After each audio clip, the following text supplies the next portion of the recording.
Welcome to Around and Around, the OCD Circle. My name is Elizabeth, and I have been living with obsessive compulsive disorder for over 60 years. I am not a therapist or a member of the medical community. I am just an ordinary person like yourself who will be sharing my thoughts and experiences with you, with the hope that you will feel less alone. If you don't have OCD, I hope you will learn some information that will help you understand this disorder better.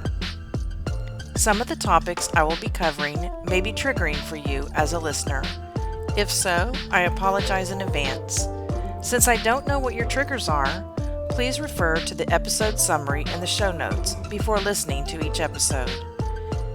If at any time you feel like hurting yourself or ending your life, please call the 988 Suicide and Crisis Lifeline by dialing 988 if you are in the United States. It is open 24 hours a day, and you will be connected with the nearest crisis center to receive immediate counseling and local mental health referrals. Now, on to today's episode.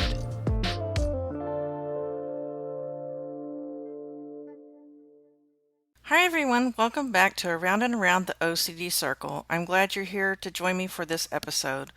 I wanted to remind you that you can always reach me at aroundandaroundtheocdcircle@gmail.com. Also, my social media links are in the show notes, including my old blog. I'm trying to get all of my old posts up from 2010 on, and I have been adding to it recently. I hope you will go check it out. I've been podcasting now for 13 or 14 episodes, I believe, and I'm getting a little bit more comfortable with it, so I thought today I would try something new. Today's episode is going to be totally unscripted, which means I don't have any show notes at all to look at. So let me know how it goes, if you like it this way, by just shooting me an email. Maybe talking a little bit slower so that I can edit things out. Today I want to talk to you about another OCD spell that I had. It's the very first time I ever remember having an obsession with a person, and it was when I was in elementary school. I'm curious if any of my listeners remember when they very first started showing symptoms of OCD. And was it when you were a toddler, elementary school, high school? Let me know when you very first noticed this, or what you remember. I'm also going to be talking a little bit about my high school years. I'm hoping that by sharing some of my life experiences with you, you'll feel less alone, knowing that there are other people out in the world like yourself. I mean, we all have different symptoms of OCD, but we all have the disorder, and it's really nice to know that there are other people out there struggling on a day-to-day basis. If you don't have OCD, I hope that this episode will help you have some empathy for those of us who do have the disorder. We didn't ask for this. It's something that was given to us. And my therapist believes that my OCD is probably inherited from my paternal side. All right, so let's go ahead and talk about my very first time that I remember ever being obsessed with a person. This was in 4th grade. I was obsessed with my teacher, and her name is Mrs. Peterson. I had gone to an elementary school from kindergarten to 3rd grade, and then my parents decided to move out of that neighborhood into a new neighborhood. So I would be going to a different elementary school, and I don't really remember whether I was excited or not. I know that the house was bigger, it was fancier, the neighborhood was fancier, so I was probably excited about that. But I didn't realize how much anxiety the move caused for me until many years later. So when we went to the new school for 4th grade, I shortened my name from Elizabeth to Beth. I wanted to start out with a new identity. Even in 4th grade, I knew that I didn't want to be Elizabeth anymore. I didn't want to write 9 letters on top of every single paper. I had been doing that since kindergarten. And I believe it was a way for me to establish some kind of new identity.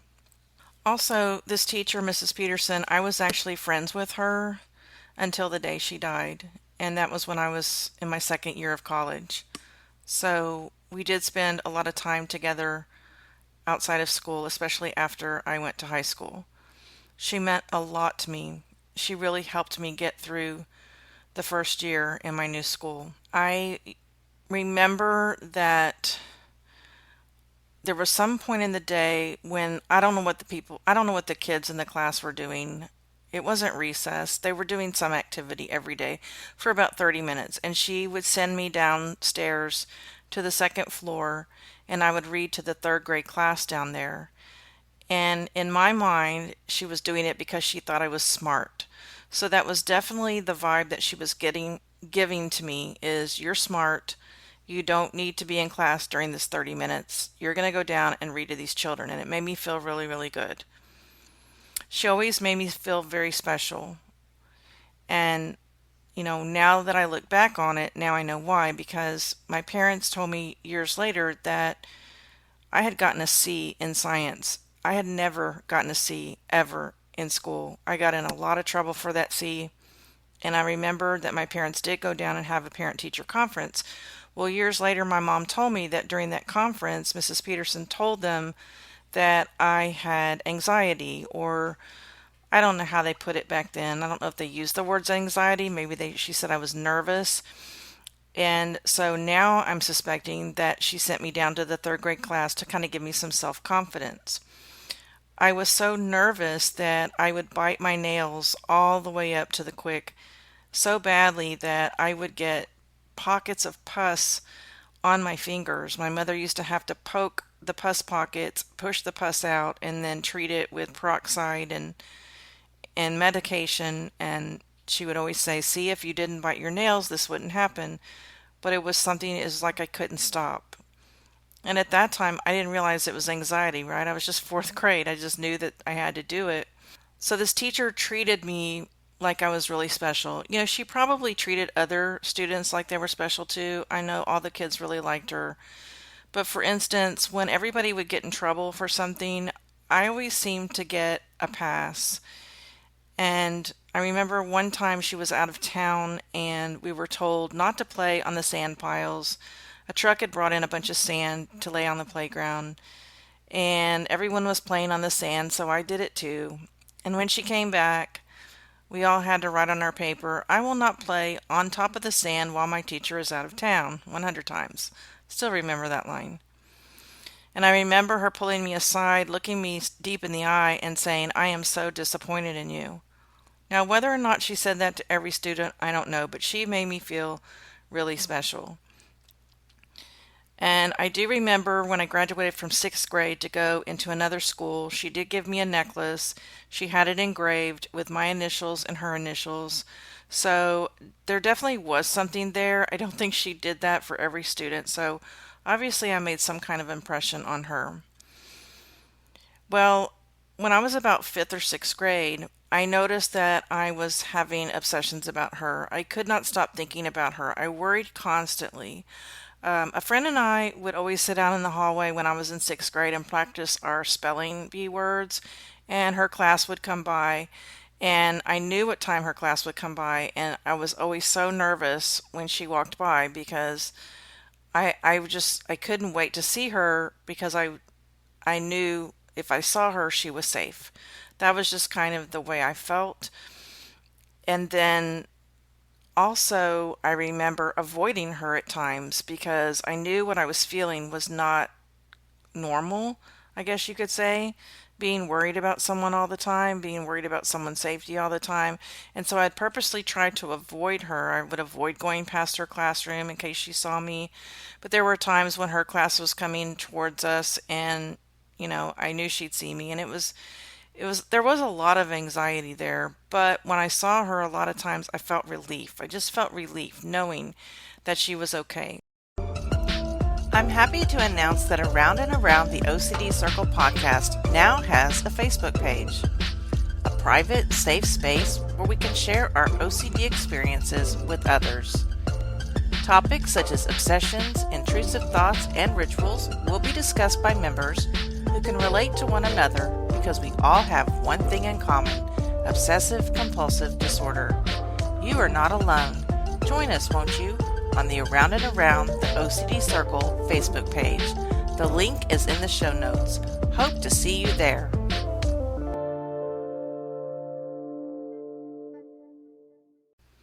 I believe that this obsession with Mrs. Peterson started actually in fourth grade. because I remember one day during class, someone sent her a message over the intercom that she needed to come to the office immediately due to a family emergency. And when she came back to the classroom, she was crying and she said that her father had died. And I remember being so upset over that, that this woman was in so much pain and she was so special to me. Yeah, I believe that's when this obsession started. I also remember that I would write letters to her all the time in 5th and 6th grade, telling her how much I wanted to go back to her classroom. And she's the one I mentioned in a previous episode where I had a dream where I was running away and I went to her house and she let me go. She gave me money to run away. I probably was obsessed with her for, I don't know, 4 years. It continued in junior high. I mean, I just missed her so much. She made me feel so special that no one else made me feel that way. And I was going through a lot in my life at that time. That's when the childhood trauma started when I was about 11. And I think having this obsession with her was a way to dissociate from what was going on. And that's what I remember.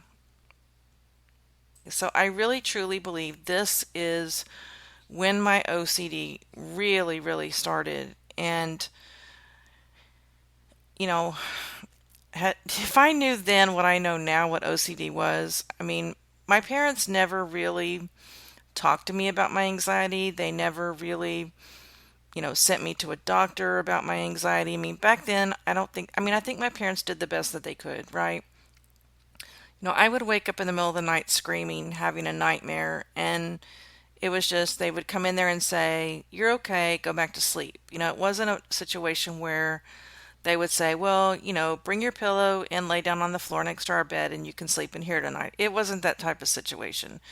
But they did the best they could, and I think if they really knew if there was something, really wrong, or I don't want to say OCD is wrong, but you know what I mean, they would have taken me somewhere. But then chances are this was in the 70s, so no one would have known anyway what to do with me, right? They wouldn't have known that I was exhibiting OCD symptoms.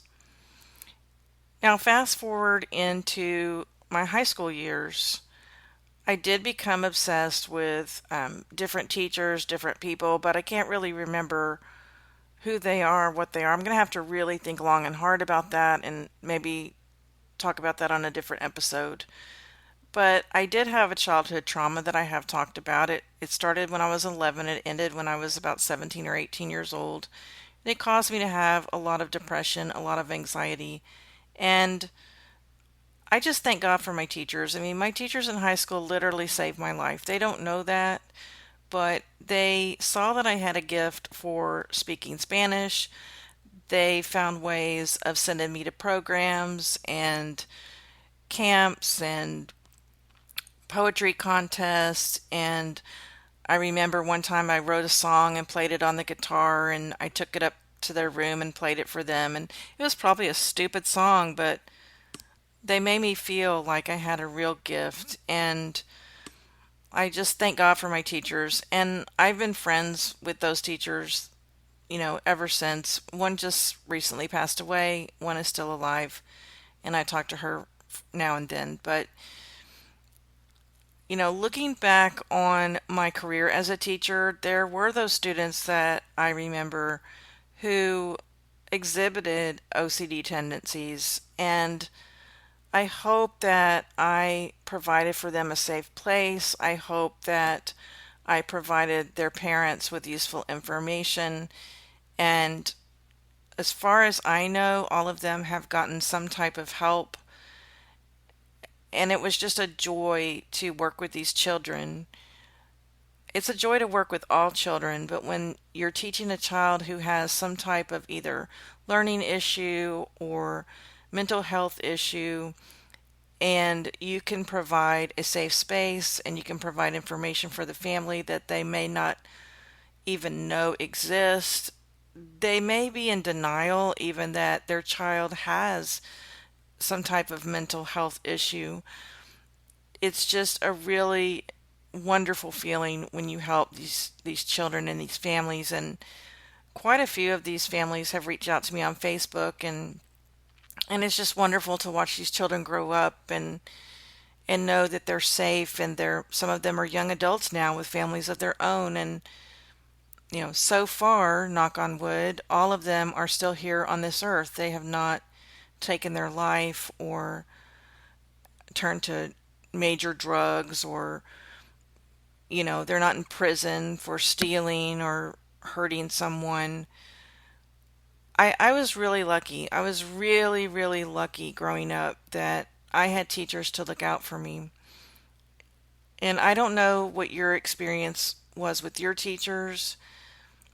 I don't know if you were close to your teachers or not, but I'm really, really thankful to them for all of their help. But let's just go back to OCD for a second. So there were several adults that I remember being obsessed with. I worked at a drugstore when I was in high school, and I remember there was a manager that I had an obsession with. And I would really have to look back, but I think for some reason he had some type of a health issue. A lot of my obsessions start because there's an unclosed event, but also a lot of these objects of my obsessions have had some trauma, some illness. Like going back to the first one I deconstructed, Sherry, we knew that something was medically wrong with her. They were trying to find out. The person who I'm currently in obsession with has had cancer in the past. There's a real theme there. I really believe it. And so I do remember this manager having some type of health issue, and I remember it was very difficult to work in that environment because I found myself constantly checking on him and making sure that, he was in the building, he was okay. If he went to the restroom, that he came back. That obsession didn't last very long, maybe just a few months, but I still remember it. So anyway, this is my second deconstructed OCD spell. In the future, I have a few more for you.